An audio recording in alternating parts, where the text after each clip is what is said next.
এ হলো রামায়ণের সময়কালের কথা। সেতু নির্মাণ করার কাজ চলছিল। সমস্ত বানর সেনা এই কাজে নিযুক্ত হয়েছিলেন। বড় বড় পাথর তুলে নিয়ে এই বানর সেনা সমুদ্রে ফেলছিলেন। এই কাজ চলছিল। এমন সময় ছোট্ট একটা কাঠবিড়ালি এলো। ছোট ছোট মাটির ডেলা হাতে নিয়ে সাগরের কাছে যাচ্ছিল আর বড় বড় পাথরের পাশে রেখে দিচ্ছিল।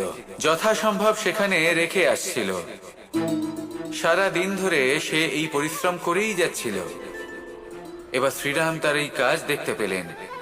সেই ছোট্ট কাঠবিড়ালিটিকে নিজের হাতে তুলে নিলেন এবং অত্যন্ত ভালোবেসে তার পিঠে হাত বুলিয়ে দিলেন। কথায় আছে যে কাঠবিড়ালির পিঠে যে দাগ আছে সেই 3টি দাগ এসেছে শ্রীরামচন্দ্রের 3 আঙুলের থেকে।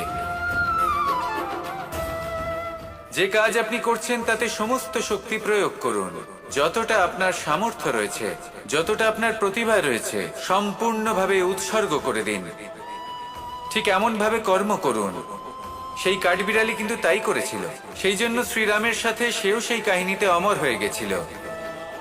সম্পূর্ণ শক্তি প্রয়োগ করুন, সম্পূর্ণ সামর্থ্যের সাথে কর্ম করুন, কারণ এটাই হলো শ্রেষ্ঠ পথ কোনো কর্ম করার।